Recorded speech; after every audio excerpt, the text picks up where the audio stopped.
sofreu por conta das suas ideias, né? Isso tem a ver com essa noção que ele tinha de Deus, fez com que ele publicasse pouca coisa em vida, né?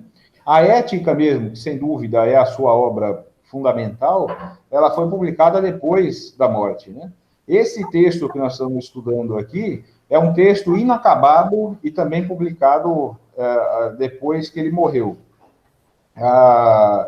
Em vida, né, de relevante, ele publicou o Tratado Teológico Político, né, e ali também ele vai discutir essas questões, e em cima disso também ele sofreu perseguições diversas, a obra foi proibida, né, teve uma porção de problemas. E aquele que é da área mais da epistemologia, né, ou da teoria do conhecimento, que é o Tratado da Correção do Intelecto, né, que é pouco estudado na teoria do conhecimento mesmo, infelizmente, né. Eu acho que Spinoza é um filósofo interessantíssimo, né, que merecia melhor a nossa atenção. No caso, esse texto, né, que nós estamos estudando, o Tratado Político, ele é interessante porque é um texto curto, né, relativamente curto, e nesses dois primeiros capítulos, por que a gente pegou os dois primeiros só, né? Porque a gente considerou, a gente teve uma discussão entre os professores, a gente estudar o livro inteiro, né? Vai falando, porra, mas é muita coisa, né? Não vai dar tempo aí no semestre e tal. E aí nós optamos por dividir aí as coisas. Por que a sugestão dos dois primeiros capítulos? Porque nesses dois primeiros, o Spinoza ele vai tratar de questões fundamentais para se entender o restante ali, inclusive coisas que estão desenvolvidas na ética, por exemplo, né?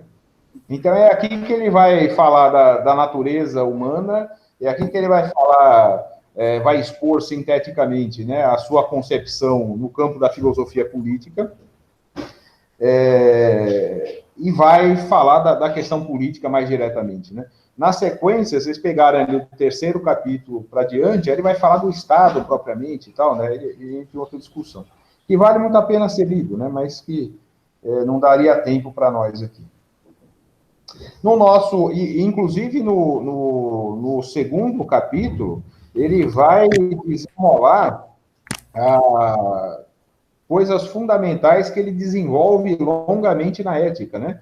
O que ele entende por justiça, por liberdade, essas coisas todas. São poucos parágrafos, mas eles são extremamente densos, teoricamente, né? Daí que é um desafio sempre, nesses encontros rápidos, a gente fazer isso. No caso aqui, né, o que nos cabe hoje são esses três primeiros capítulos do tratado, né?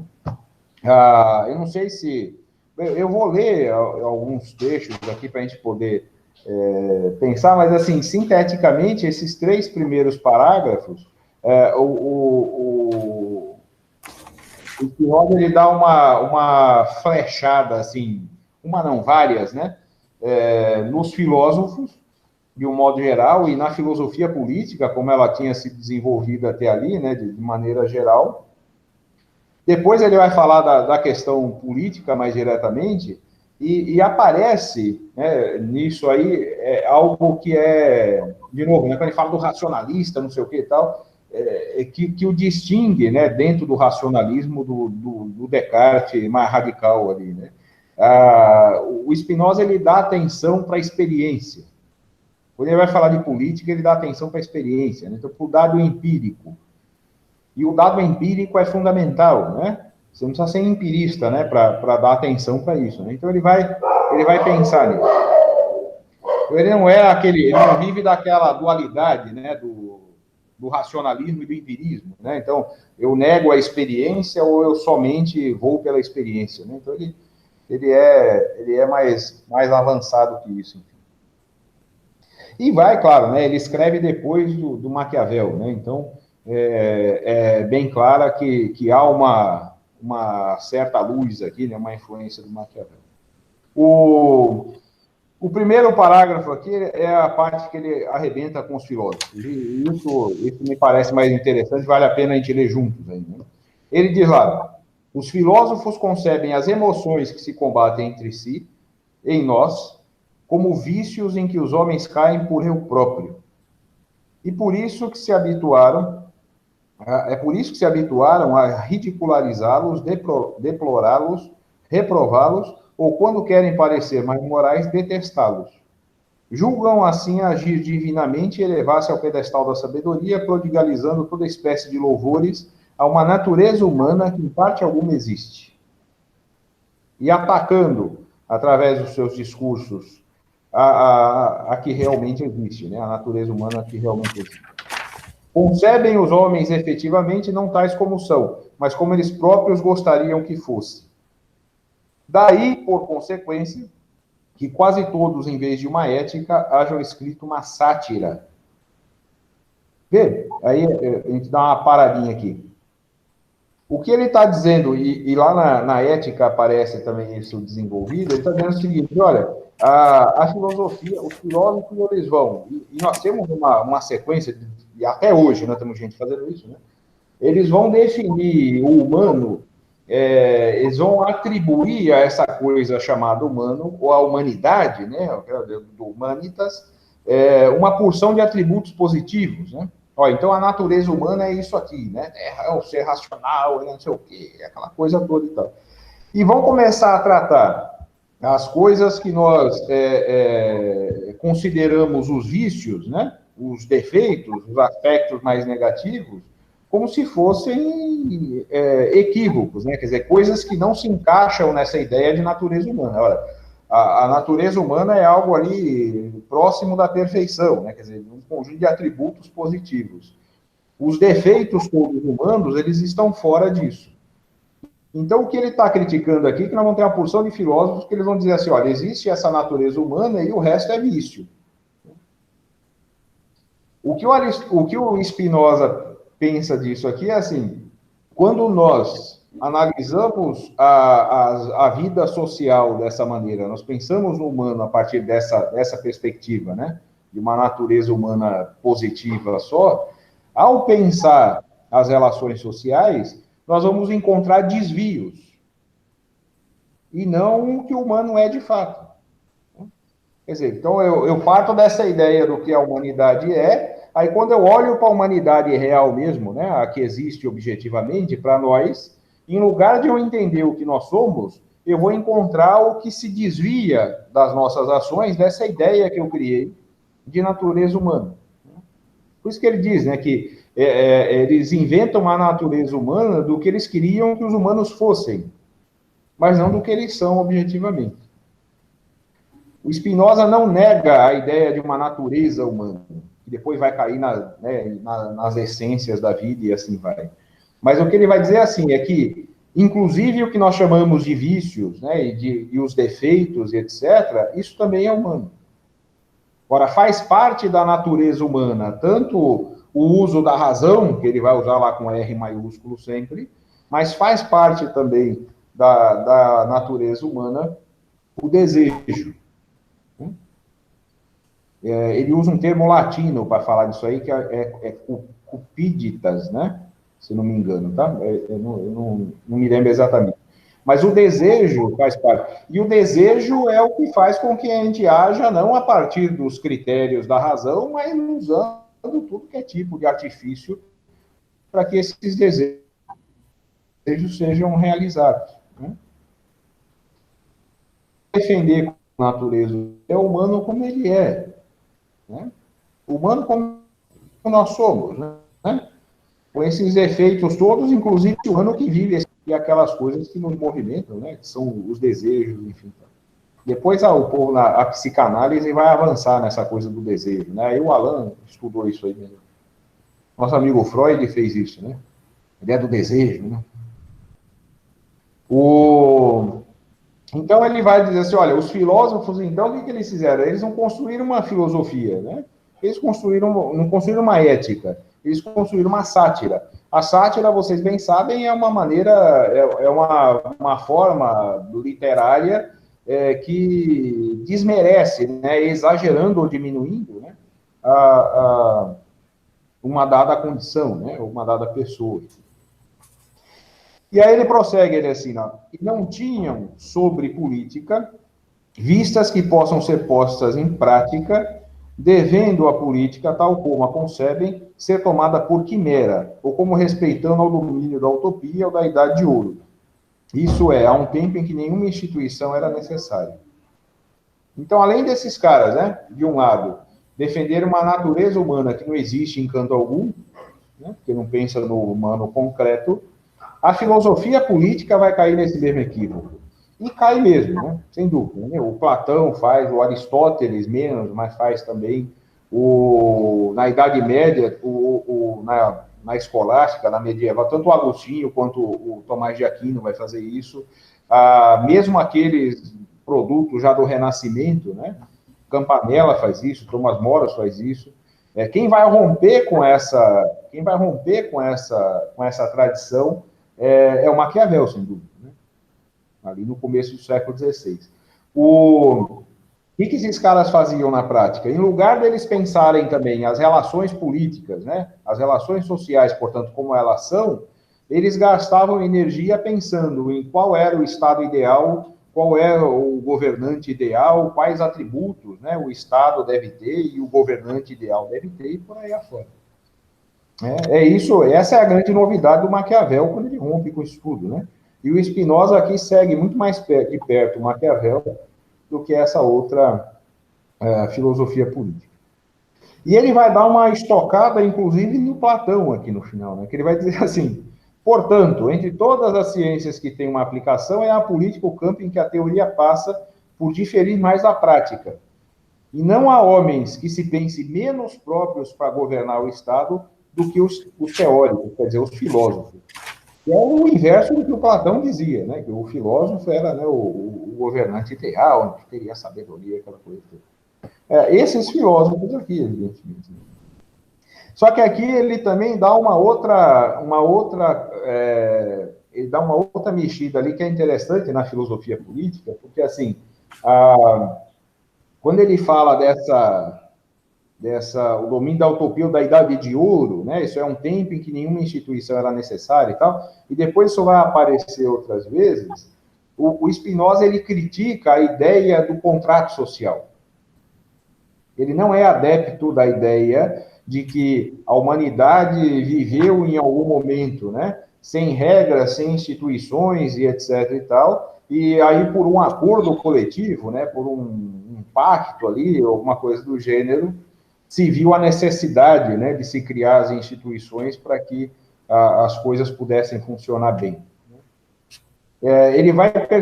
Pelo contrário, né, que ele vai dizer o seguinte: olha, se a natureza humana nos faz assim, né, com todas as virtudes e todos os vícios, isso vai acontecer desde sempre. Se é da natureza humana, isso vai ocorrer desde sempre. Portanto, desde sempre houve necessidade, desde que há humano, há necessidade de algum tipo de regulação, há necessidade de instituições, de regras, enfim, né?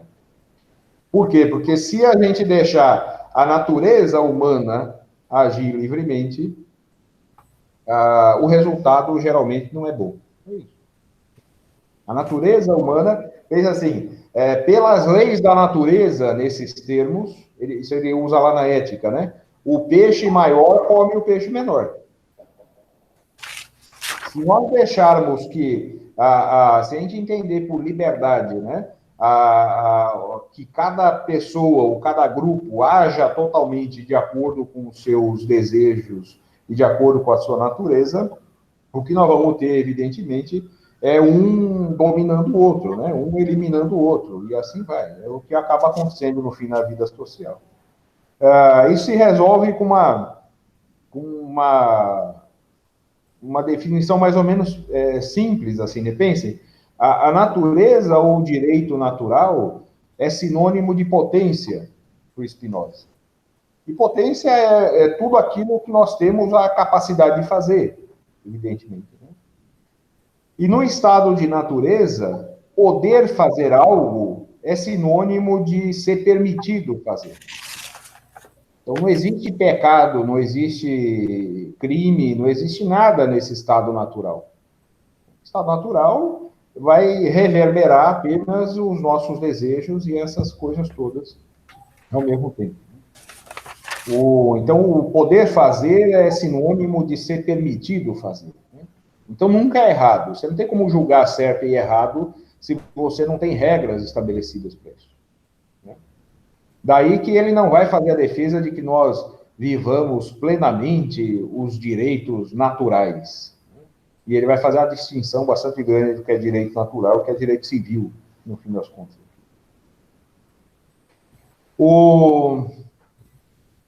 E aí ele segue ali, enfim, no segundo parágrafo, ele diz lá, relativamente aos políticos, em contrapartida, julga-se que estão mais ocupados em preparar armadilhas aos homens do que em dirigi-los pelo melhor. E pensa-se serem mais hábeis do que prudentes. A experiência ensinou-lhes, efetivamente, que haverá sempre vícios enquanto houver homens. Preocupam-se, portanto, em evitar a maldade humana, e isso através dos meios cuja longa experiência demonstrou eficácia, e que homens mais movidos pelo medo que guiados pela razão têm o costume de utilizar. E isso aqui me parece uma influência do Maquiavel direta, né? E agindo em tudo isso de uma forma que parece contrária à religião, principalmente aos teólogos. Segundo esses últimos, o soberano deveria conduzir os negócios públicos consoante as regras morais que o particular deve observar. Não há dúvida, todavia, de que os políticos tratam, nos seus escritos, da política com mais êxito do que os filósofos. Tendo tido a experiência por mestra, nada ensinaram na realidade que fosse inaplicável. E aqui, de novo, ele está, né, assim, ele fuzila os filósofos ali, mas ele faz uma dada concessão, né, a uma concepção realista da política, né, e não a forma como a filosofia política tradicionalmente se construiu por aí. E o terceiro lá, é certo estar eu persuadido de que a experiência mostrou todos os gêneros de cidade que se podem conceber e onde os homens vivem em paz ao mesmo tempo, que deu a conhecer os meios através dos quais se deve dirigir a multidão, isto é, contê-la dentro de certos limites. De modo que não creio ser possível determinar pelo pensamento um regime que não tenha sido experimentado e que, todavia, possa, levado à prova ou à prática, deixar de falhar. Então, é um esforço inútil ficar pensando qual é o estado ideal, o governante ideal, porque isso pode falhar quando posto à prova. Ou ainda que não seja um esforço inútil, nós podemos fazer isso até, né? Mas isso não nos garante coisa alguma. Na verdade, os homens são feitos de tal maneira que não podem viver sem uma lei comum. Ora, as regras comuns e os negócios públicos foram objeto de estudo de homens de espírito muito penetrante, hábeis ou astutos, que estabeleceram as instituições e delas trataram.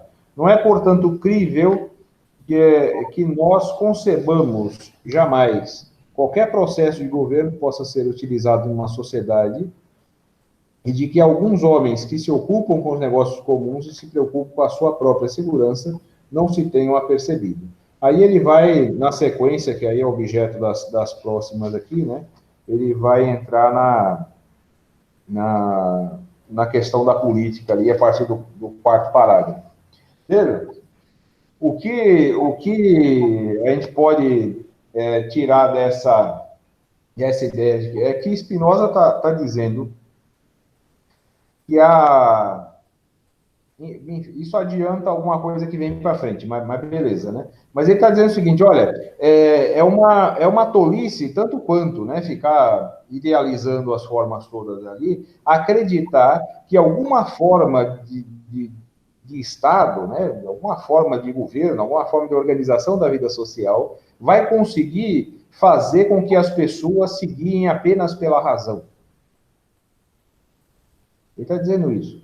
Então, não é possível acreditar que nós vamos ter relações sociais em que as pessoas estarão convencidas de uma porção de princípios e desses princípios, portanto, esses princípios se tornam, portanto, ali, né, a maneira como elas tocam a vida para diante. Por quê? Porque não é da natureza humana, segundo Spinoza. Então, essa natureza humana que junta o que se chamou de vícios e desvios, etc., mas também a razão, ela vai aparecer o tempo todo. Ela vai aparecer tanto nos governantes quanto nos governados.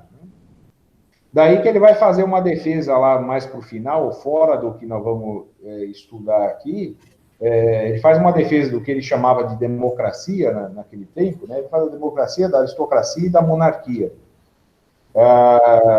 De algo que chega um tanto perto do que o Rousseau vai chamar de vontade geral, lá no contrato social, né, um século depois. A ideia de que nós precisamos não de um Estado superpoderoso, né, como dizia o Hobbes, né, que consiga regular e segurar, né, o nosso estado natural. Ele está próximo do Hobbes aqui, mas ele rompe com isso, nesse sentido. Então, você não tem um Estado que vai conseguir controlar isso plenamente, né, dominando ali. Quer dizer, não há um abrir mão da liberdade em nome da segurança, como o Hobbes pretendia, né? Mas é necessário que na vida social, né, num arranjo que nós fazemos na vida social, as pessoas acabem optando, né, por determinadas ações que podem, inclusive, contrariar, né, e necessariamente, né, contrariar os seus desejos, e fazer isso não porque estão convencidas racionalmente, mas porque sabem que fazendo isso, elas vão criar um problema maior do que a realização do desejo, pura e simplesmente. Que é o que acaba acontecendo nessa relação da necessidade das instituições, né, como ele vai dizer aqui. A razão e o desejo vão caminhar juntos aí, né? As instituições são necessárias para que você possa regular isso, no melhor sentido da palavra, né, as relações sociais, para que o desejo só não flua livremente. A razão sempre vai aparecer mesmo. Aliás, se a gente pensar na razão, assim, né, do que ele chama de razão aqui, o nosso tempo está distante disso de maneira bestial, né? Mas enfim, eu acho que é isso. Eu falei, eu poderia falar por mais umas 2 horas aqui, mas eu acho que tá bom, para a gente poder discutir aí. Se alguém leu mais algo aí. É isso. Vamos debater. Muito bom, César. Algum aluno quer colocar algum ponto, fazer uma pergunta?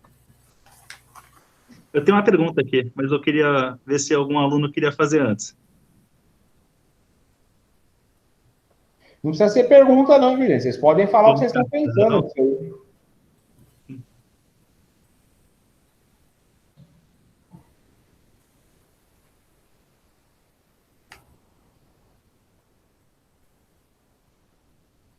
E aí?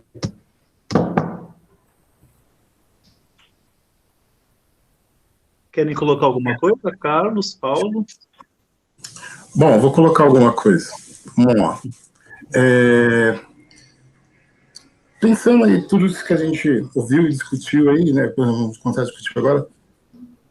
Como que a gente consegue articular esse pensamento aí do Spinoza com o pensamento do John Locke em relação ao empirismo? Há alguma relação nesse sentido?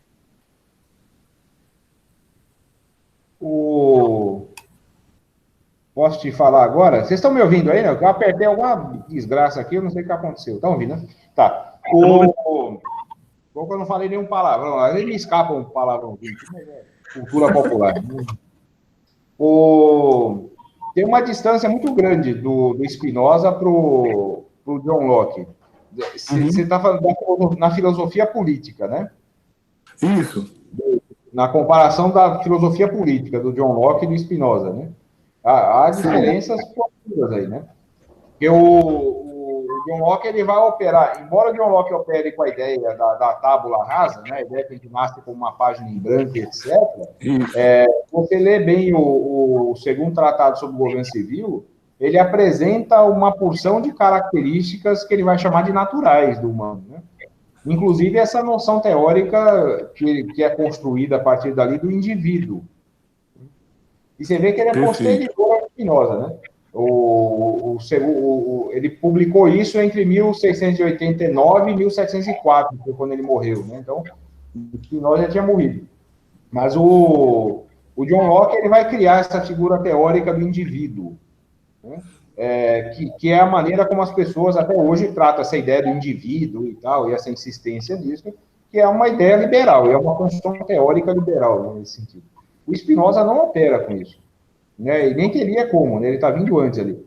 Falar do indivíduo como construção teórica liberal não significa que ninguém jamais falou da pessoa singular.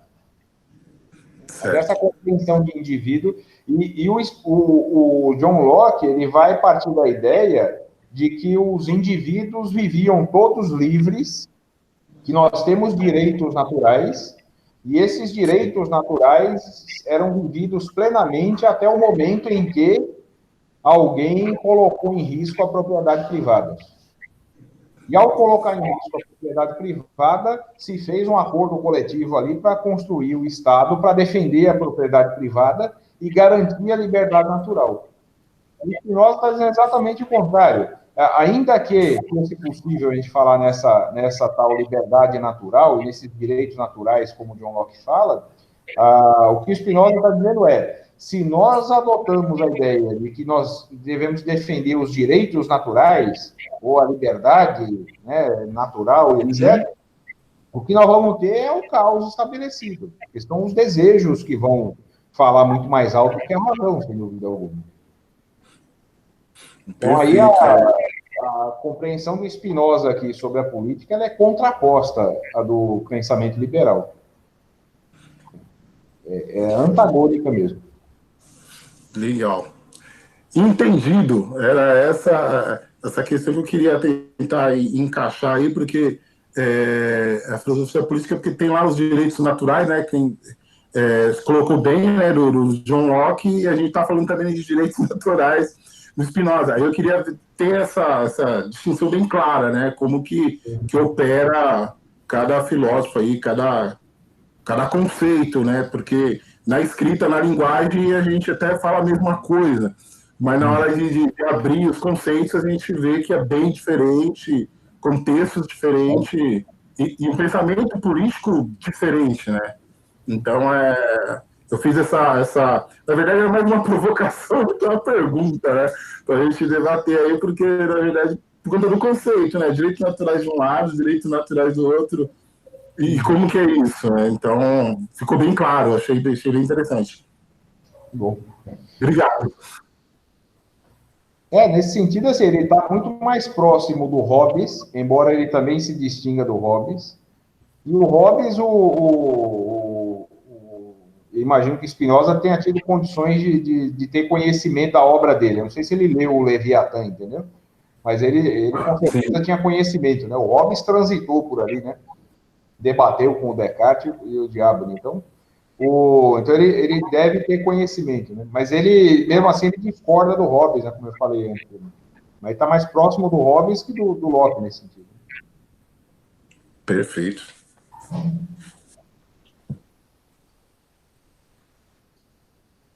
E aí? O Paulo postou alguma coisa no chat, será que ele quer falar alguma coisa? Ou só manifestou que voltou? Ele falou, estou tentando entrar pelo PC, por favor. Quer falar alguma coisa, Paulo?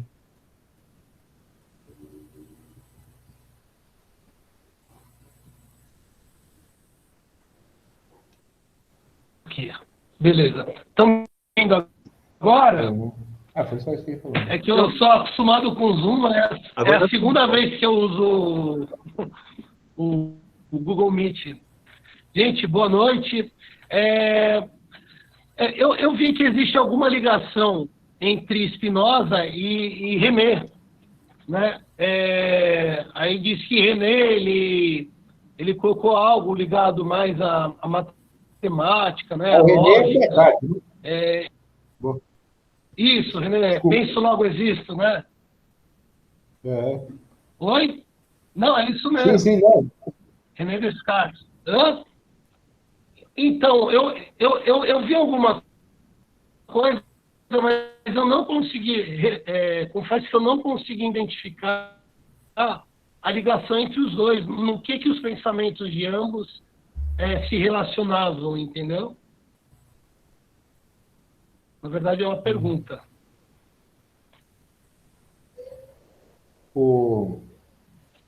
Tem mais gente que pode falar aí, não precisa ser só eu. Mas, assim, a ligação do Descartes e do Spinoza é a escola racionalista, né?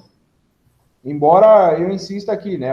Embora o Descartes esteja dentro, né, da corrente racionalista, você pegar o que ele chama ali de apontamentos metafísicos, né? Pegar a ética, na ética, principalmente, ele tenta construir, não sei se alguém tem a paciência de ler aquilo ali algum dia, mas ele tenta construir a ética inteira num esquema de apresentação similar à matemática, à geometria, né? Inclusive, ele usa, ao longo da ética, várias figuras geométricas ali para dar os exemplos.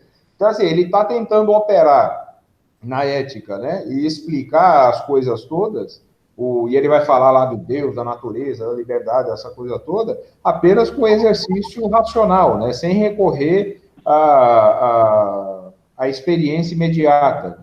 Isso o insere dentro da corrente racionalista. Embora, insisto aqui, o Spinoza não seja um racionalista radical, como é o caso do Descartes, né? O Descartes vai rejeitar a experiência, né? Vai dizer que os sentidos nos levam ao erro e tal. Aqui no Tratado Político, acho que ele já dá um pouco uma tônica distinta, né? Quando ele vai falar da política, ele está pensando, olha, a gente precisa olhar a experiência, né? O que aconteceu aí também, né? Então, ele não rejeita o dado empírico, né? Como o nosso amigo Cartesius fazia. Então, a ligação é essa, mas ele está dentro da tradição racionalista. Isso. Entendi. Obrigado, hein? Eu queria falar um pouquinho também. Legal, boa questão, Paulo. É do Carlos também. O César falou do racionalismo, que é o elemento que acaba aproximando, né, Spinoza de Descartes. Mas quando a gente pensa a questão da substância, por exemplo, e essa é uma questão forte para aquele período, né? Aí encontramos uma divergência, o Descartes trabalha com aquele dualismo substancial, né? Corpo e alma, que é a res cogitans e a resistência, que para ele são substâncias que não dialogam, diferentes e que não dialogam, né? E uma determina a outra. Tem um dualismo muito forte ali em Descartes, e o Spinoza trabalha com o que alguns autores chamam de monismo, né? Monismo substancial. Existe uma única substância. Corpo e alma seriam atributos dessa substância, né? Atributos, potencialidade da substância. Então, tem uma diferença aí, tem uma diferença. A gente mapear a noção de substância, a gente consegue encontrar divergências fortes entre os dois. Você quer falar alguma coisa, Paulo? Vi que você... Professor, deixa eu perguntar. O senhor falou de dualismo, certo? Mas aí, no caso, assim, eu reconheço que o único dualismo que eu conheço é o dualismo grego. Tem a ver ou não com a forma que eles veem de que a matéria é má, logo não foi Deus que criou? Tem alguma coisa a ver ou não? Mas os gregos não faziam isso também. Teologando aí. Depois eu comento. Mas, assim, se pensar se do dualismo grego você está pensando no Platão, o Platão não fazia isso, né? Aliás, aí essa parte aí, o povo que é mais ligado aí a filosofia medieval, acho que desenrola melhor. Mas, assim, sai um tanto do nosso assunto aqui, mas essa noção da matéria como algo que é mal, que nos leva ao pecado e etc. e tal, e que precisa ser mortificado e não sei o quê, isso aí é da tradição filosófica e teológica e católica, né? Que não é nem da protestante, né? Aqui vem ali depois da reforma, vai, aliás, fazer o caminho inverso, né? Essa coisa da mortificação da matéria, porque a matéria nos leva ao pecado, isso é coisa de católico mesmo. Aliás, uma coisa eu li, inclusive, que até eu li, inclusive, que João Calvino, né? João Calvino, ele foi um perseguidor de Spinoza. E eu achei interessante isso também, né? Mas todo crente, seja lá no que for, perseguiria o Spinoza. O que o Spinoza está fazendo, na verdade, é dizendo assim, gente, ó, Deus não existe. Ele só não teve as palavras corretas para dizer. Ele não tinha como dizer isso dessa maneira ali, entendeu? Ou ele encontrou esse jeito para dizer. O que o Spinoza está falando assim, olha, Deus não existe, não existe essa ideia do Deus criador e um Deus que precisa ser cultuado. E muito menos não existe a salvação e essas coisas todas próprias das religiões salvacionistas. Está dizendo, olha, Deus, ou seja, a natureza, o cive ali, Deus cive natura, que ele fala, né? Deus, né? Portanto, a natureza, e é isso, Deus é isso. É por isso que a ideia de substância dele é totalmente diferente. Não pode ter dualidade na substância, como o Alan estava falando, porque Deus é o diabo da substância. O diabo escapou aqui, né? Mas eu uso. Eu gosto mais do outro. Mas, enfim, o que ele está dizendo é isso. Para o Spinoza, Deus não existe. Essa concepção que nós temos de Deus não existe. Por isso que aí o Calvino persegue, se ele tivesse no Estado católico, ele ia se ferrar também, na comunidade judaica ele se lascou, e ele seria assim, em qualquer lugar. Se tivesse aqui no Brasil... Rejeitado em todo canto, né? César, se tu me permite falar algo rapidinho, que é uma teoria que existe de alguns intérpretes, que vários filósofos, eles, para escaparem às perseguições, por exemplo, no caso, Sócrates tinha sido morto, né? Acusado de impiedade, essas coisas todas. Então, eles dão meio que uma gambiarra ali no negócio.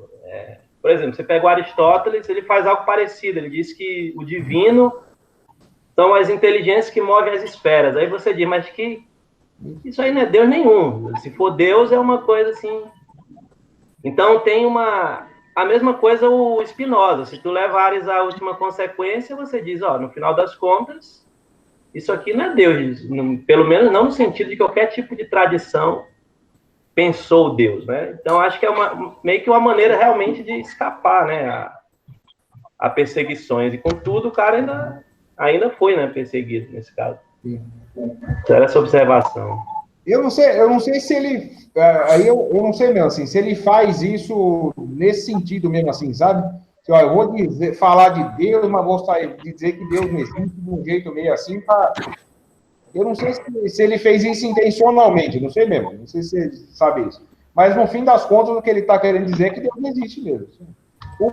Então, não tem mesmo muito. Na verdade, é só uma teoria que o pessoal lançou aí, né, de que, no final das contas, vários filósofos usavam dessa estratégia para evitar perseguições, né? Porque quando você reduz a coisa... Agora, não dá para a gente entrar na mente do Spinoza, de fato, e chegar nessa conclusão. Né? Não sei se tem alguma coisa dele escrita assim, né, falando... eu não lembro também. Não seria tão besta, né?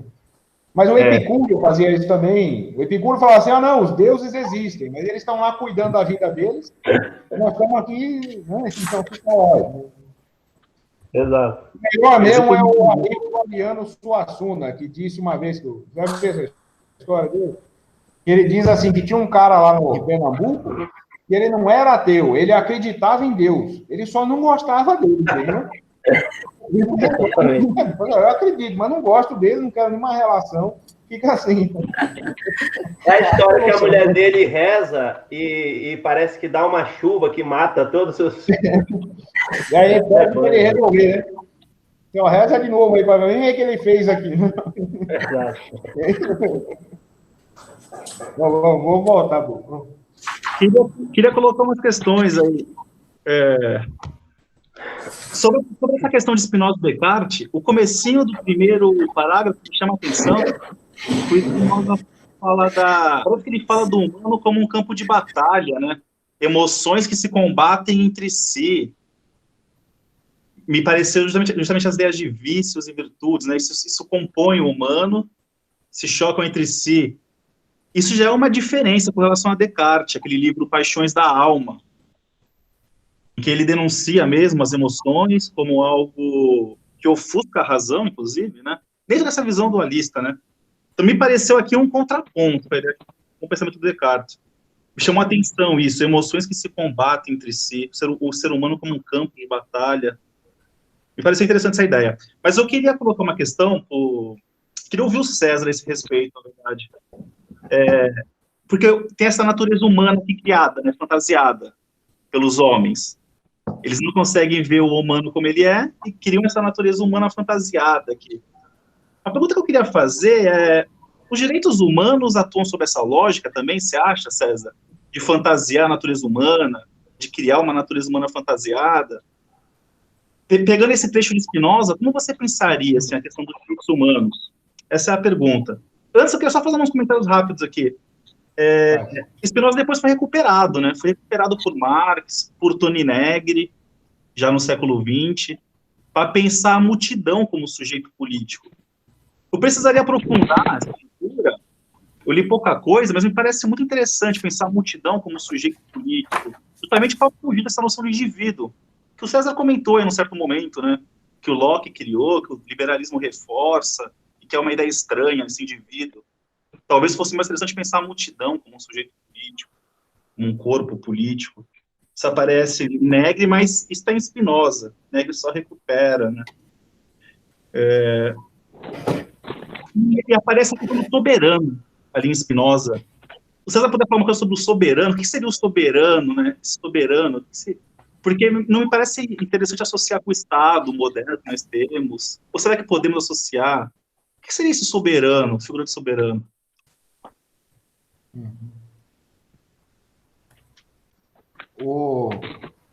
Eu falo agora?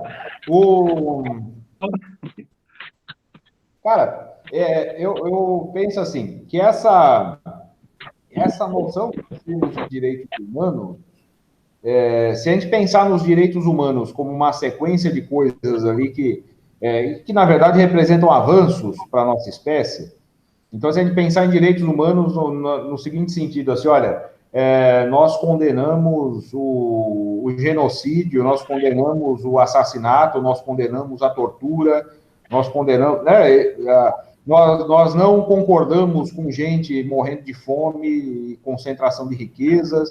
Então, se a gente pensar nos direitos humanos de uma forma prática, assim, né, as pessoas têm direito à saúde, à moradia, à alimentação, ao que Aristóteles chamava ausência de privação, né, que é base para a felicidade.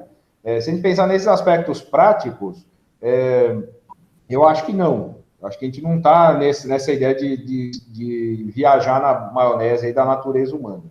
O que nós fazemos até hoje, isso sim, a gente pode usar esse exemplo, é que essa noção que nós criamos de uma natureza humana, de uma essência humana, que tem atributos positivos, nos coloca uma dificuldade para analisar a realidade da mesma maneira como Spinoza está falando aqui. E ele fala lá na Ética também.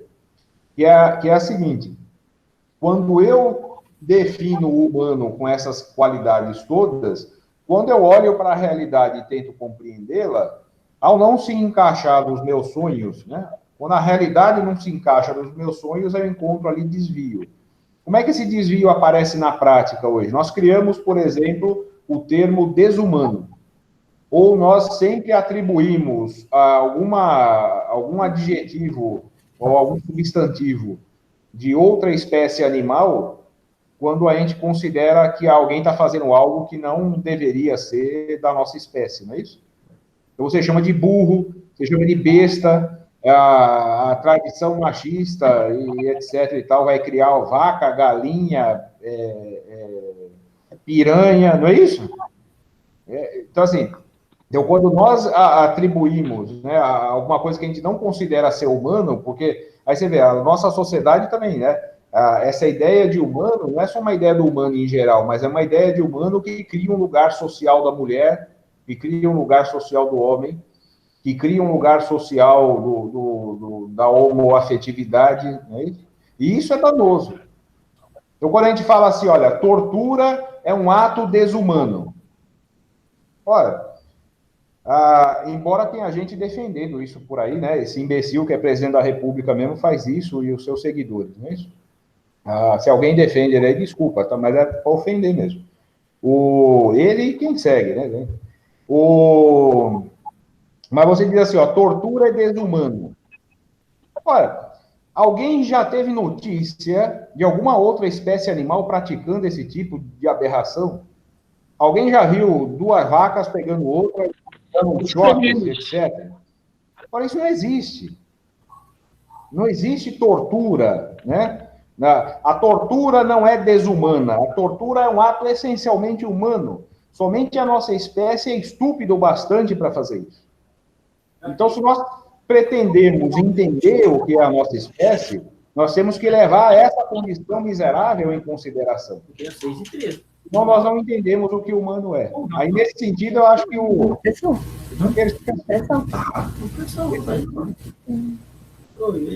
Deu para entender o que eu falei? Deu, né?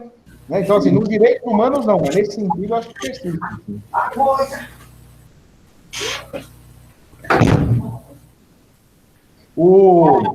Agora, aquela ideia do... Porra, eu acho que o Spinoza, ele tem influência sobre Marx.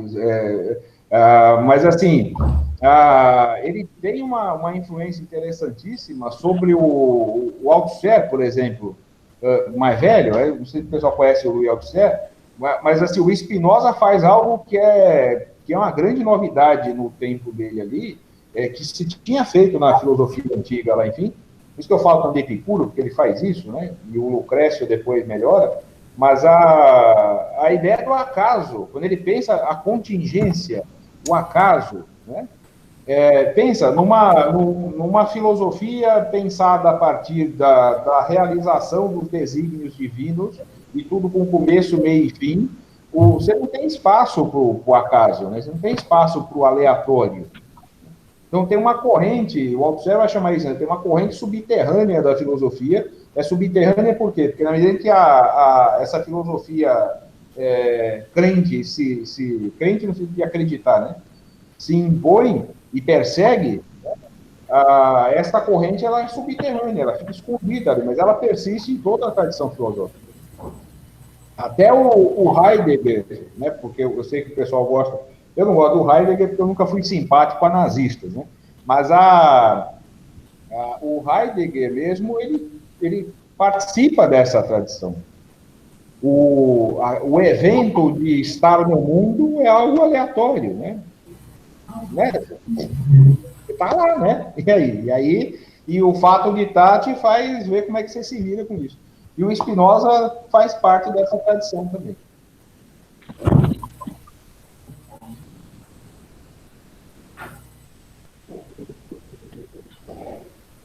Você falou do soberano, né? E a questão do soberano?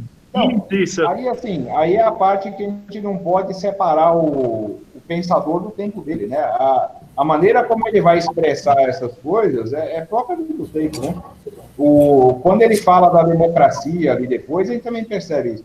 Ele vai fazer a defesa de uma aristocracia. Para qualquer um de nós hoje, seria um negócio, que porra de aristocracia, né? O diabo e tal. Para ele fazia muito sentido, né? A ideia de aristocracia era o quê? Uma pequena assembleia de elementos notáveis, né, da sociedade, escolhidos ali a dedo, para que fossem os responsáveis por tocar, por executar as tarefas. Né? Mas ele não abre mão da ideia, por isso que eu falei que ele se aproxima do conflito vontade geral do Rousseau. Né?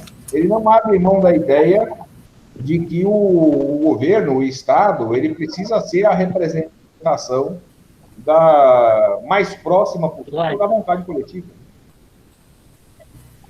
Esse conceito de vontade geral tem que ser laico, né? Aquele o Rousseau dizia o seguinte, olha, nós só podemos ter isso que é chamado de democracia, né? Democracia não é essa besteira que nós fazemos hoje de a cada 2 anos votar em alguém que a gente esquece uma semana depois. Ou votar nessas aberrações que nós fazemos aqui. O que o Rousseau chama de democracia, né, e do conceito de vontade geral, é assim, ele diz, olha, 2 coisas são necessárias para que isso possa ocorrer, para que um Estado democrático possa ocorrer. Então, a participação, né, do povo. 2 coisas são fundamentais. O conhecimento, e vê que ele não está falando de escola, né, ele está falando da educação escolar, está falando de conhecimento e a escola não nos ajuda nisso, é um bom debate que a gente pode fazer, e uma drástica redução das desigualdades sociais. Quer dizer, a distância entre os mais ricos e os mais pobres, ela tem que ser quase que zerada, e o conhecimento tem que ser algo universalizado para que você possa ter um grupo capaz de ter anseios e necessidades muito mais próximos. Isso permite democracia. Em sociedades extremamente desiguais, você jamais pode ter alguma coisa desse tipo. Democracia não é o que a maioria decide. Então, a maioria dos votos úteis vai lá e elege um estúpido, um escroto, essa figura humana execrável, esse lixo humano chamado Bolsonaro. Né? Isso é democracia. Democracia é o diabo, né? Isso não é democracia de coisa nenhuma, isso é uma loucura, né? Produzida pelos meios de comunicação, né? Inclusive pelas religiões aqui que o Spinoza criticava também. Né? Mas é isso.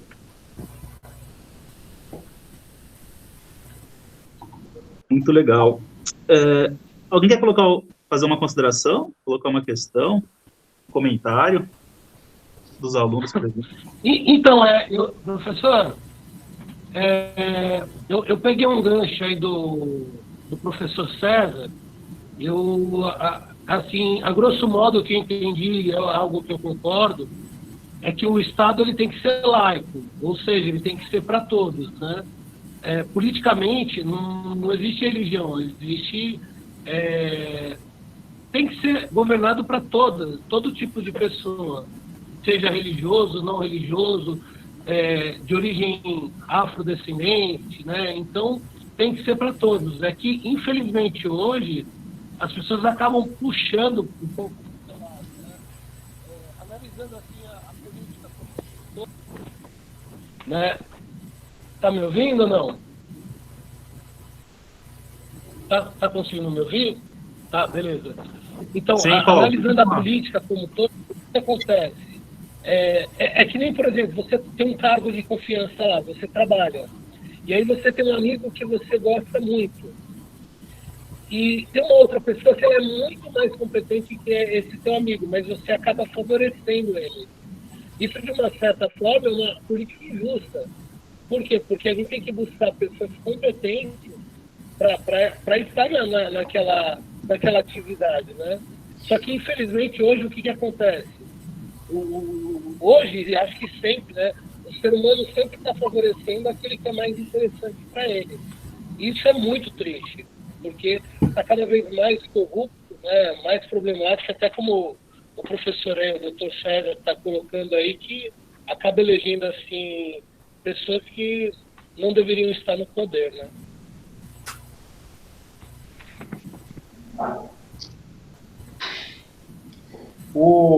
Sem querer adiantar os próximos debates, mas assim, o Spinoza ele faz a defesa de que o Estado não deve ter nenhuma interferência na religião. O que não é uma novidade, né? O Hobbes tinha feito isso já. O Hobbes foi perseguido por isso. Na filosofia política, o Thomas Hobbes ele se ferrou de tudo que é jeito, porque ele foi perseguido tanto pelos que defendiam o absolutismo quanto os que eram contra. Porque o absolutismo se assentava, né, ideologicamente, no poder divino. Né? Aquela história do primeiro patriarca, aquela história, aquela loucura. Né? E o Hobbes, ele é o primeiro a dizer assim, olha, não, a religião tem que estar submetida ao poder político. Né? Isso de forma organizada ali, né? O Maquiavel fez isso, obviamente, antes que o Hobbes. Né? Mas o Hobbes, ele vai desenrolar isso aí, né, no Leviatã. E o Spinoza também abraça essa ideia. O Estado deve ser laico.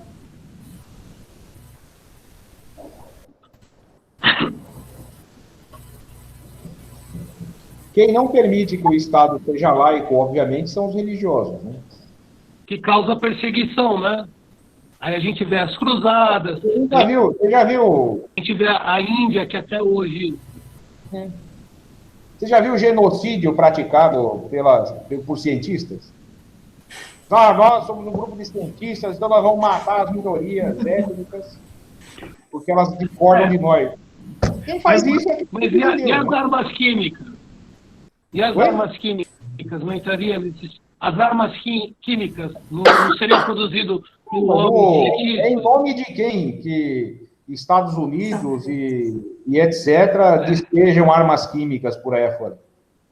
Se não em nome de Deus e da civilização ocidental e cristã. Né?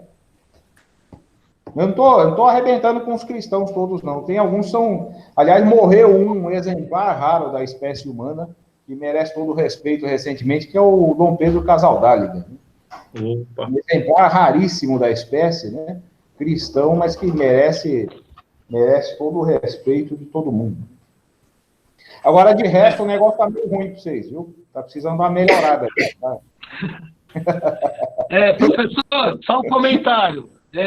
Eu sou cristão, como eu já coloquei aqui, já frequentei algumas diversas religiões, aprendi a respeitar todas, entende? Até quem não tem religião alguma, eu acho que todo ser humano ele tem direito do livre-arbítrio de escolher aquilo que ele acha melhor, né? Eu acho que, assim, debates, cada um por o seu ponto de vista, ele acaba enriquecendo e acaba crescendo. Até o próprio Spinoza, ele fala sobre isso, né? Ele fala que a interação humana entre pessoas ajuda no processo de educação, do crescimento e até do amadurecimento, né? Porque isso é muito importante para nós, né? O diálogo, cada um põe o seu ponto de vista, aquele que é a favor, aquele que é contra, por que você é contra. E todo mundo cresce com isso, né? Porque cada um vai querer provar o seu lado. Não, eu estou com a razão, então eu vou lá estudar, vou me preparar para eu poder mostrar, não, aquilo que eu sigo é o melhor, né? Paulo, assim, deixa eu dar uma... E dentro do que eu entendo do Spinoza aqui mesmo. Eu fui frade. Todo mundo faz uma coisa estranha, né? Mas a questão não é ser ateu ou não ser ateu, né? A questão é ser imbecil mesmo, né? E aí você tem muita gente que usa, né, a religião para fazer besteira e usa a ausência da religião para fazer também, né? Então, não é essa questão. Agora, assim, mesmo nessa ideia que Spinoza tem, né, do que ele chama de uma natureza humana, e da mistificação que a gente faz das relações, é necessário que a gente comece a parar, inclusive, com essa nossa ideia de que nós temos que respeitar tudo. Tem coisa que não deve ser respeitada. Nós não temos que respeitar e aceitar as coisas todas. Há formas dessa coisa que nós chamamos de fé, que elas são extremamente nocivas socialmente. Não só para as pessoas que acreditam, mas também para quem está em volta, né? Então tem uma porção de coisa. Quando a gente diz assim, tem que aceitar, a gente tem que respeitar, que tudo ajuda a gente a crescer, o que nos ajuda a crescer, ouvindo alguém defender que é necessário armar a população, que o coronel Ustra é um herói brasileiro porque ele era um torturador desgraçado, isso ajuda quem a chegar onde? A melhorar o quê? Isso não deve ser respeitado. Isso deve ser desprezado, deve ser combatido. Eu acho... Mas aí entra a questão de ideologia, né? E também a questão daquilo que ajuda a gente a viver em sociedade. Então, por exemplo, uma discussão saudável, onde não prejudique a sociedade, o direito do outro, eu acho válido. Agora, que o professor, o doutor citou, referente lá à tortura. Tortura em nenhum caso é válido, né? E isso realmente é uma coisa hedionda. Você, por mais que ninguém tem o direito de tirar a vida, de torturar, de machucar, né? E isso é lamentável que as pessoas usam isso ainda em nome da religião, né? E aí fica tipo aquela coisa que falam de vaquinha de presépio, né? As pessoas aceitando tudo que é feito. Nesse sentido, também eu concordo com o senhor. Não é válido. Também está certíssimo. Eu entendo, assim, dessa desmistificação do humano, também de pensar, cara, a nossa espécie não resolve as coisas pacificamente. E isso não é porque um ou outro defende a violência. A questão não é defender a violência. A questão é que, historicamente, se nós pensamos na nossa espécie, infelizmente, a nossa espécie não resolve grandes questões de maneira pacífica. Então, o discurso pacifista, ele é tão mistificador da realidade, e ele desarma aqueles que estão mais bem intencionados. O discurso pacifista desarma os mais bem intencionados e dá uma vantagem desgraçada para aqueles que não têm nenhum tipo de pudor em usar de maneira desmedida da violência, de maneira até covarde. Encarar essas coisas, né, com a devida seriedade é fundamental. Eu não sei o que aconteceu aqui não, mas eu tenho umas sobrinhas netas aqui que elas meteram fogo na minha cozinha aqui. Tá uma fumaceira do carro. Você está fazendo uma omelete. Então é o capeta que veio buscar aqui depois dessa conversa. O que vocês fizeram aí? Ah, elas fizeram um bolo. Tem bolo. Mas enfim. Isso mesmo. Errando que aprende. Vamos lá. Uma participação. Acho que o Cramunhão veio aqui conversar com a gente também, pela fumaceira. Estão me ouvindo? Eu tenho uma pergunta para fazer. Estão me ouvindo? Quem está falando? Não. Eu acho que... Peraí, o Ricardo tinha começado, depois acho que a Thaís também entrou, né? Então deixa a Thaís depois do Ricardo. Eu só queria falar que essa discussão está muito intensa, então eu vou dar uma saidinha para dar uma lidinha de Heidegger para relaxar. Não, eu tô brincando. O Ricardo pesquisa Heidegger, para os alunos saberem. O Ricardo pesquisa Heidegger. Calma que vai chegar a minha vez. Não, eu tô brincando. Eu vou pedir licença para vocês, que eu vou ter que sair da reunião, que eu vou ter que fazer uma provinha daqui a pouco, então vou ter que dar uma preparada e dar uma estudadinha de último momento, tá bom? Legal. Vai lá, Ricardo. Ok. Então eu mando um abraço para vocês. Valeu. Tchau, Alan. Tchau, César. Tchau. Valeu, Carlos. Todo mundo. Valeu. Tchau. Valeu. Valeu, Ricardo. Thaís queria colocar um ponto, eu acho? Sim, é uma questão, na verdade. Quais os atributos que Spinoza, que para Spinoza deve ter o político, né? Que para ele o filósofo não serve para ser o político. Então, quais os atributos que o político deve ter?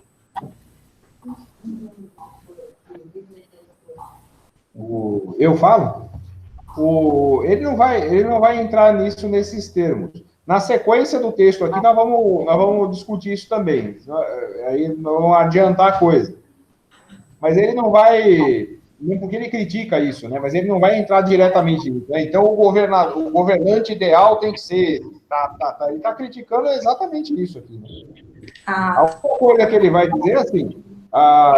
seja essa pequena assembleia, seja um soberano, seja o que for, esse sujeito ele vai precisar operar, mesmo porque ele também faz parte disso que a gente chama de natureza humana, né? Então, ele vai ter que operar dentro de certos critérios possíveis, né, das instituições e das leis que devem submeter, inclusive, a vontade desse que é o soberano, né?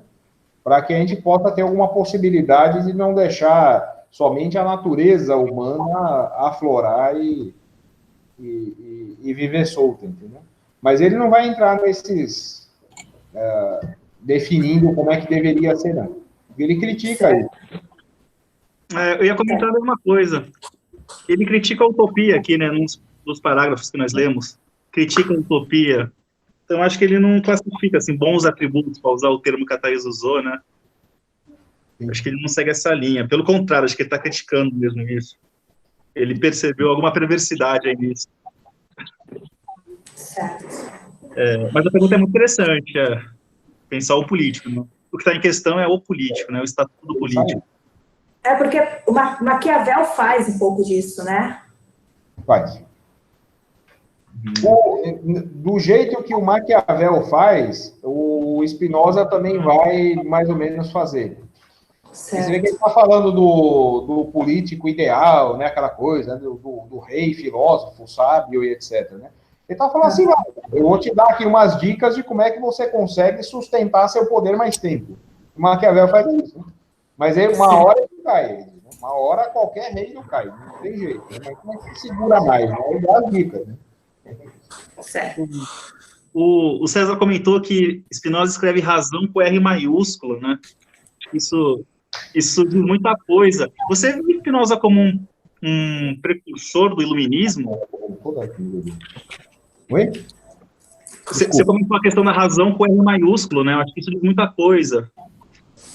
Você vê ele como um precursor, assim, do iluminismo? Não podemos classificar desse modo? Eu não acho. Não acha? Não, eu acho que ele tem um papel fundamental ali no processo. Ele está vivendo ali a antessala, né, do século das luzes, né? Sim, sim. Então, assim, a gente está vivendo isso, a revolução, o renascimento, a revolução científica, o iluminismo e tal. Mas os iluministas vão, de maneiras diferentes, né?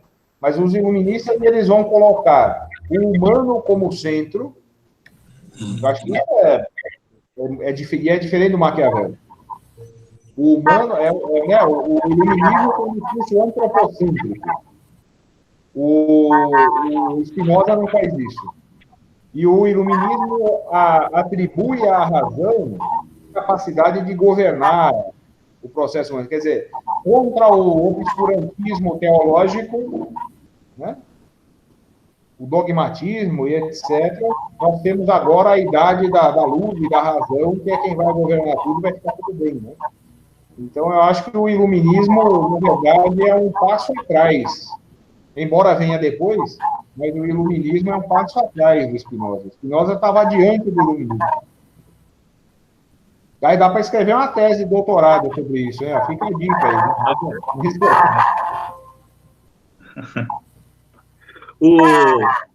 Você lançou uma provocação sobre o pacifismo aí, né? De grandes questões humanas nunca são resolvidas por atitudes pacíficas, né? Aí o Paulo comentou ali, ó, que queria material sobre isso. É que tem toda uma proposta ética da não violência, né? Que ganhou notoriedade com Gandhi lá, mas que permeia o pensamento ocidental. A Judith Butler recentemente escreveu sobre isso. A ética da não violência, é possível resistir ao capitalismo através de uma ética da não violência. Isso é um tema que está aí, né? Pacifismo. Talvez seja uma referência para o Paulo aí, mas se o César quiser comentar alguma coisa... Paulo perguntou no chat. Para deixar bem claro o que eu quis dizer com isso. Vê? Eu não estou defendendo a violência. Né? O que eu estou dizendo antes fosse, né? Antes a nossa espécie tivesse capacidade de sentar, discutir, organizar as coisas e arrumar uma saída melhor para todo mundo. O que eu estou dizendo é que, objetivamente, então, isso independe da nossa vontade, a nossa espécie não se resolve assim. É isso. Infelizmente. Não pode assim. Não, mas digo no sentido assim. Seja possível, assim, ó. Toda tentativa, mesmo quando a gente pega eu sou comunista, hein? Então, quando a gente pega os comunistas mais sonhadores que dizem assim, não, a sociedade vai ser a sociedade, não vai ser perfeita coisa alguma, né? Nós vamos precisar ainda de ter mecanismos próprios de regulação, né, de segurar as pontas, porque senão a gente perde o controle da coisa mesmo. Perde o controle no melhor sentido, né? Quer dizer, você pode construir estruturas novas, né, e que possibilitem uma vida materialmente razoável e justa, e que se a gente não consegue criar os mecanismos devidos para que isso se mantenha, isso vai se perder. Então, assim, isso é objetivo, não é uma questão de vontade. Né? Nossa. A vontade, assim, não é feita por de vontade também. Ter só o discurso da paz e fazer ciranda na frente do Palácio do Planalto. E na ciranda e no Belgaço não vai, né? Não vai, não resolve assim. Né? Infelizmente não dá. Então... Pode falar, depois eu falo. Continua, Alexandre. Oi, posso falar? Pode falar. Eu falo mais que o da cobra mesmo, não tem jeito. Professor, uma coisa que eu entendo é que em tempo de crise é onde existem as mudanças, né? Então, por exemplo, você pega uma família desunida. Uma das pessoas lá contrai câncer, a tendência é que todos se unem para poder tratar da pessoa. Agora, o que eu estou dizendo, que o senhor fez uma declaração referente à pessoa pacifista, né? O pacificador. E você usou uma frase assim, que eu achei interessante. Eu tenho por natureza ser pacificador. Mas você colocou lá que, de repente, a pessoa que é pacificadora, ela acaba, talvez, dificultando aquele que é um sujeito de mudanças, que quer trazer algo melhor. E eu queria me preparar mais sobre esse sentido, que eu talvez tenha esse defeito. E se o senhor tiver algum material para eu poder estudar, para eu poder aprender, seria de grande ajuda para mim. É isso. Então, Paulo, só deixar bem claro o que eu quis dizer com isso aí, para falar de novo. A gente está falando aqui de política, de vida social. Tá? Não está falando das relações mais imediatas. Esse seu exemplo, que alguém da família pega câncer e todo mundo se mobiliza, que bom, né? Que bom que fosse assim, né? No geral, um fica desempregado, a família abandona, não quer ver nunca mais, a porra toda. Então não funciona bem assim, não, mas tudo bem. Mas, de novo, você vê como é que viaja na maionese, né? No momento de crise é que as coisas mudam. Elas mudam, às vezes para pior, para muito pior. Mas pense assim, eu não disse que uma pessoa que tenta pacificar as coisas e tal, apesar que eu tenho muito receio de quem vive nesse meio termo aí, sabe? Vai para cá, terceira via e tal. O que eu falei foi do pacifismo, o discurso pacifista, tanto que ele ganha espaço nas grandes empresas de comunicação, ele ganha estímulo para você publicar livro, os caras publicam livro para caramba, traduz um monte de idioma e etc. Porque se tem um negócio que desencanta e não tem efeito algum, a não ser complicar mais ainda a vida de quem já está ferrado, é esse discurso pacifista. Porque as relações de poder não são estabelecidas assim. É isso que a gente tem que pensar, é isso que eu estou dizendo. As relações de poder não estão assentadas na boa vontade, na boa intenção. E, infelizmente, funciona assim. Então, fazer discurso pacifista, que nem o Gandhi, né? Vamos falar do Gandhi da não violência. Mas a tática que o Gandhi utilizou na Inglaterra, aquilo foi um processo violentíssimo. A não violência que o Gandhi usou foi o seguinte, nós não temos condições de arma na mão enfrentar esses caras. Então, o que nós vamos fazer? Nós vamos começar a sabotar. Nós vamos deixar de obedecer. E ao deixar de obedecer, esses caras apanharam, eles foram presos, eles foram assassinados, o negócio foi sanguinário. Mas foi uma tática que acabou funcionando bem, por quê? Porque conquistou um apoio massivo, na medida em que se escancarava, né, de que lado que a violência vinha com maior força. Naquele caso ali funcionou, não funcionou mais em canto algum. Não é isso? César, eu queria só lembrar, que é um pouco conhecido, mas o famoso paradoxo da tolerância do Karl Popper, né? Que com o intolerante você não pode ser tolerante. Então, eu acho que é uma observação que deve ser bem colocada aí, né? Porque, nesse caso, ele dificulta a vida e o convívio social. Ele impossibilita o intolerante. Então, é um momento onde você não pode tolerar. Você tem abertura para ser intolerante, com o intolerante, né? Enfim. É verdade. Não, e é curioso como, no geral, quem é responsável ou está ao lado, né, de instituições que praticam violências as mais absurdas, acabam se apropriando desse discurso pacifista. Né? Isso é muito louco, né? Isso precisa ser melhor pensado. Eu vi uma brincadeira hoje no Facebook, lá eu até repliquei ali, mas eu dei risada, mas é verdade. O sujeito falava assim, brincadeira cristã. Cada um abre a Bíblia aleatoriamente em qualquer lugar e faz o que está escrito. O último a ser preso ganha o jogo. Porque assim, mano, se você pegar aquilo ali, é um espetáculo do horror, não é isso? Então, assim, a gente precisa... O que o Spinoza faz, se a gente fosse pegar na tradição da teoria das relações internacionais, ele estaria situado na escola realista, né, do pensamento político. Ele, o Maquiavel, o Hobbes, até certo ponto, né? Quer dizer, gente assim, vamos encarar as coisas como são, E a partir do que as coisas são, inclusive nós mesmos, a gente pode até resolver alguma coisa. Fora isso, é só discurso bonito, né?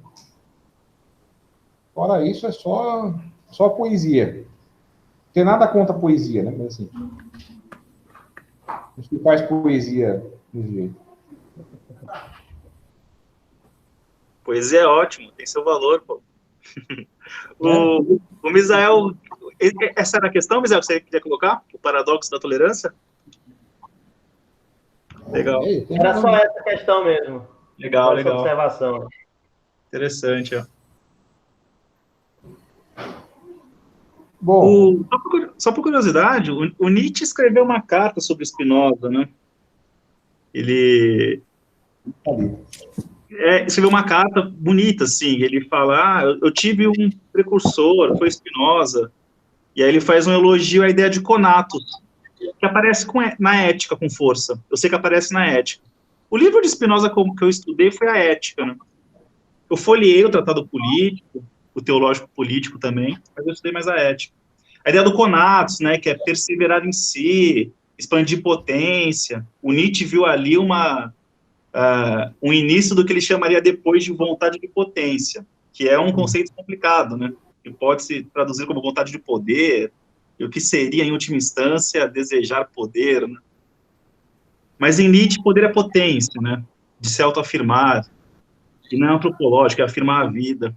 Mas interessante, assim, é um texto bonito, vale a pena se ler. Se jogar no Google, carta de Nietzsche sobre Spinoza, vão achar facilmente. E aí ele vai enfatizar muito a questão do conatos, que tem muita ver com a natureza humana em Spinoza, assim.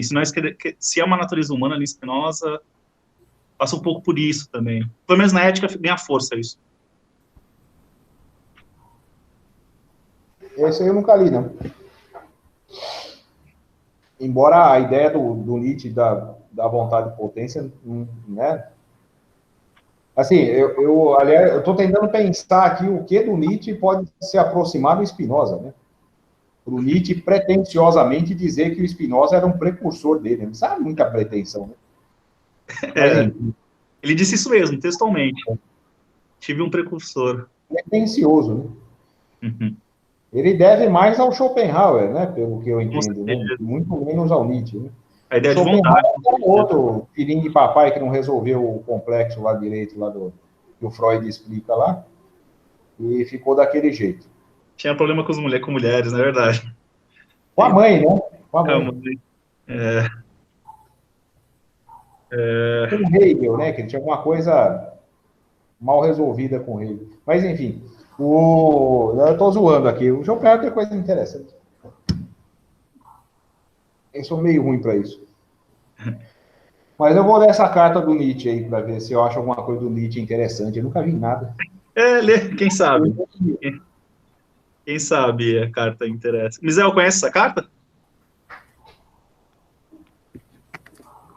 Não conheço. Eu só sei essa parada aí que você citou do Conatos e que ele faz uma referência, mas eu não li a carta ainda. Fiquei curioso. Legal. A questão dos encontros em Spinoza também, né? Mas aparece mais na ética também. Os bons encontros, os maus encontros, encontros que potencializam a vida, encontros que entristecem, né? Porque depois isso vai gerar uma questão política depois. A noção de multidão que apareceu aqui nos parágrafos passa por isso depois. Junção de potência como corpo político. Dá para explorar muito Spinoza. Eu tenho a impressão de que dá para a gente explorar muito Spinoza, assim, para coisas boas. Para pensar a política hoje, ações políticas. Eu acho que esse grupo vai ajudar muito nesse sentido.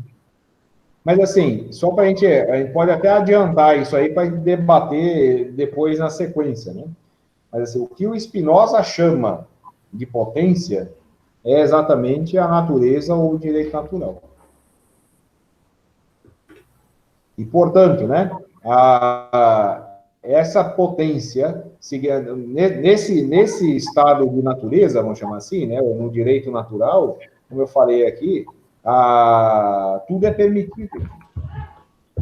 A potência significa, né, se eu posso fazer, é legítimo que eu faça, é permitido que eu faça.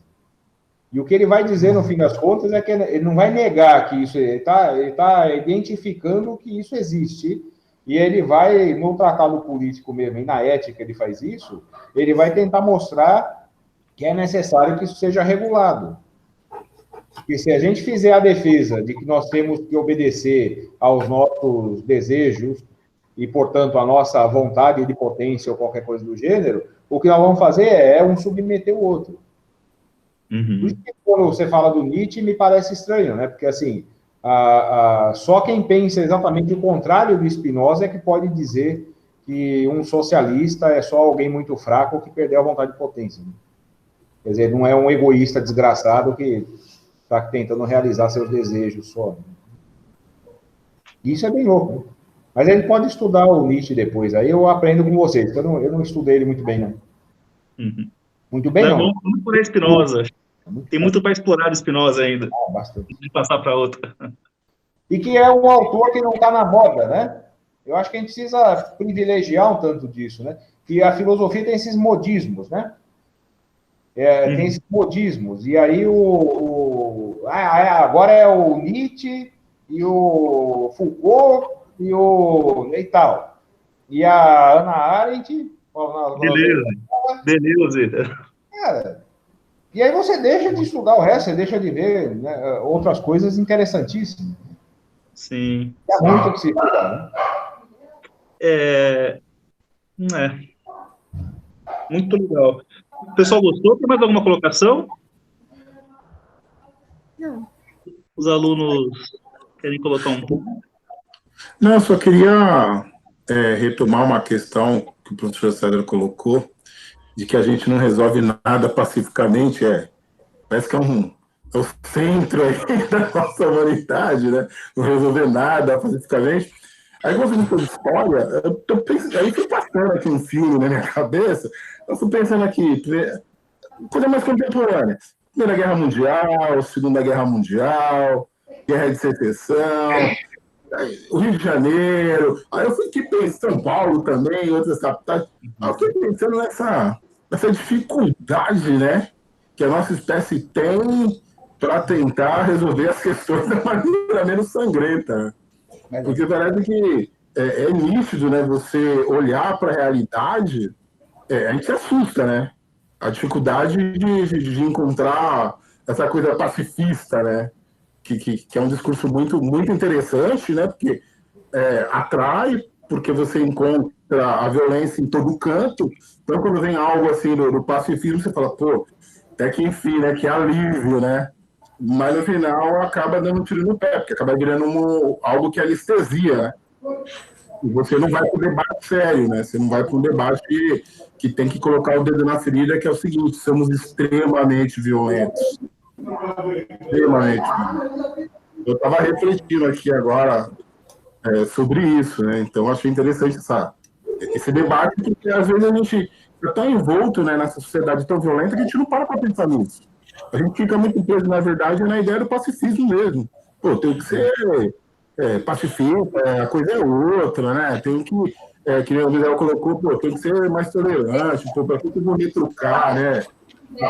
A gente vive nesse meio, é uma coisa impressionante, mas a gente fica atrelado e fechado nessa bolha, né? E quando a gente tem essas discussões aqui, é que a gente percebe que, pô, peraí, tem alguma coisa errada, né?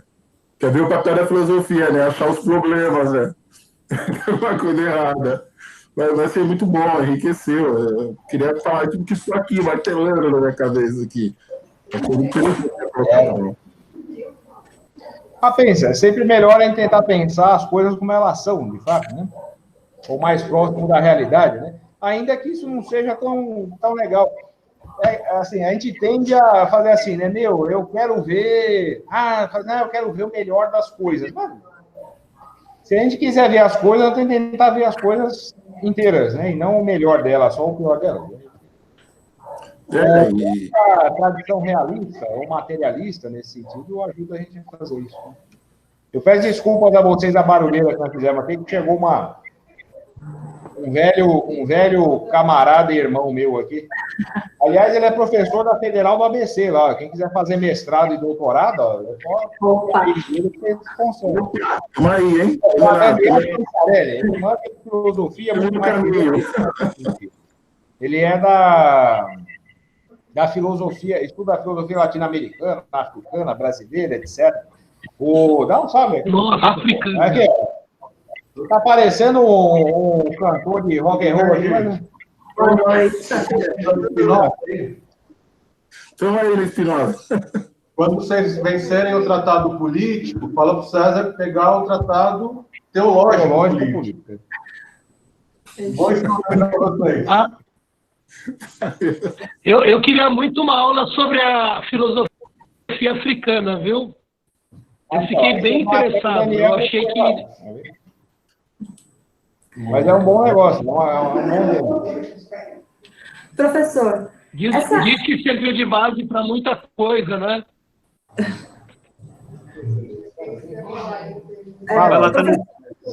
Essa questão do direito natural de Spinoza tem alguma coisa a ver ou relacionada com o justnaturalismo?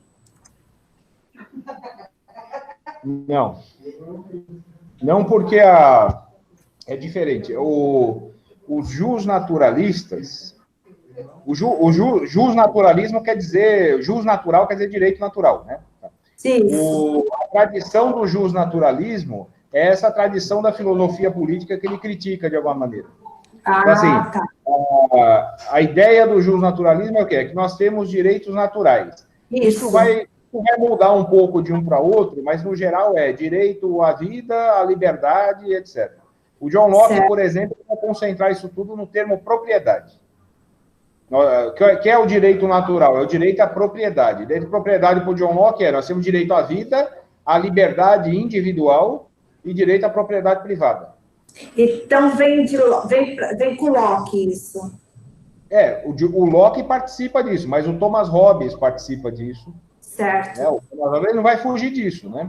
Nós temos direitos naturais e o Estado ele vai aparecer como um mal necessário, né? A ideia do Leviatã para tentar...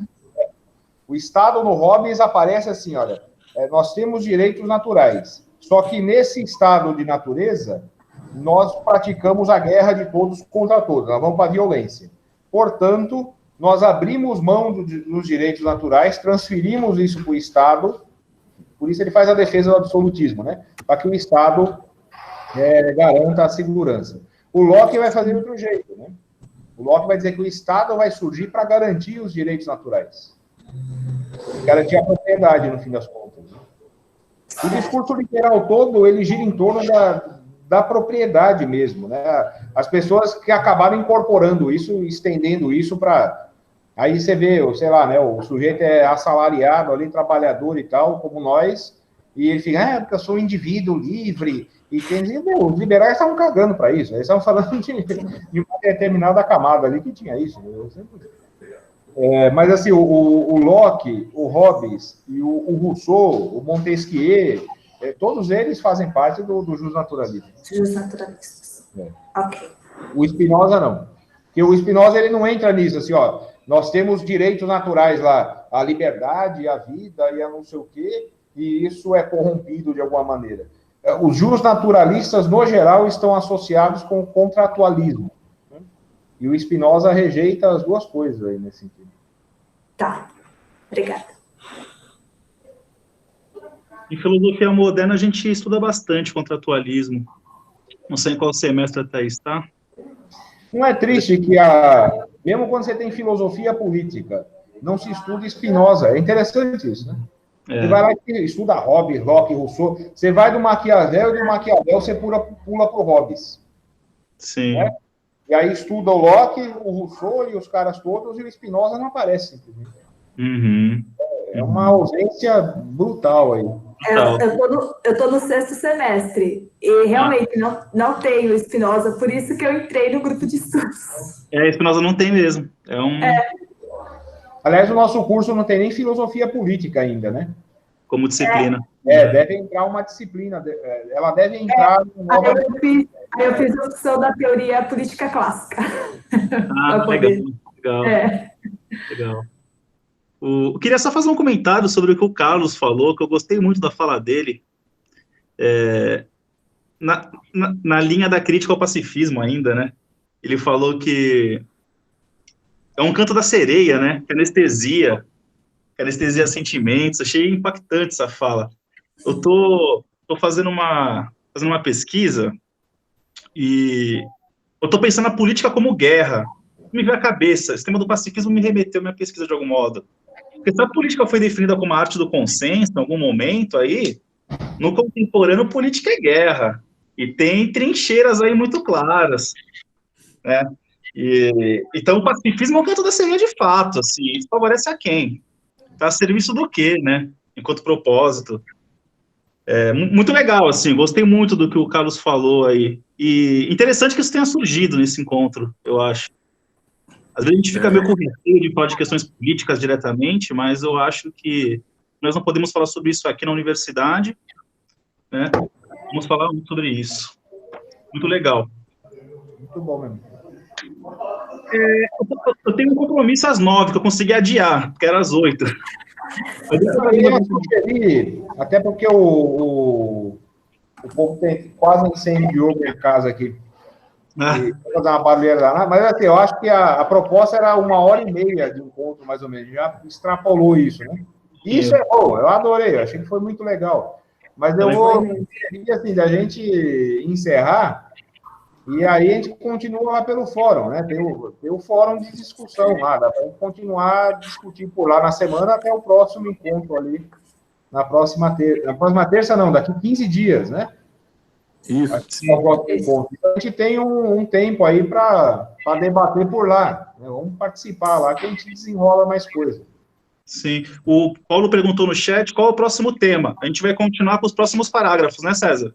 Está lá no fórum também, a planilha, inclusive quem é o responsável por quem se colocou à disposição lá para falar, mas é o parágrafo 4, 5, 6 e 7, que aí acaba o primeiro capítulo. Beleza. Tá bem? Beleza. Alguns alunos vão apresentar, parece. Eu vou ficar como mediador, né? Vou mediar, faço um fechamento. Mas legal. Nos vemos daqui 15 dias, então. E temos o fórum, como o César falou, temos o fórum lá para prolongar as discussões. Acho que é isso, pessoal. Alguém quer fazer um último comentário? Para a gente encerrar? Thaís, Carlos, Paulo, Fabiana, o pessoal que está presente aí, Misael.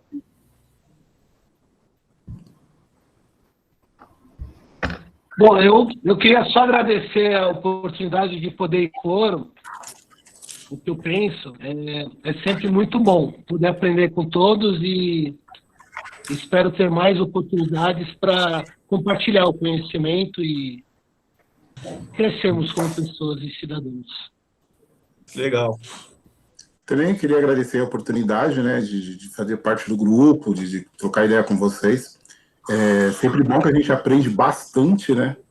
E a ideia é essa, é sempre aprender mais com divergências, convergências, enfim. Isso é que faz a roda girar, né? Então, eu estou muito feliz de estar participando e estar aprendendo com todo mundo aí.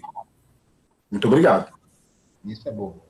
Legal. Também gostaria de agradecer a todos a troca de experiência e gostaria até que os encontros fossem semanais, gente. Foi fantástico. Parabéns a todos.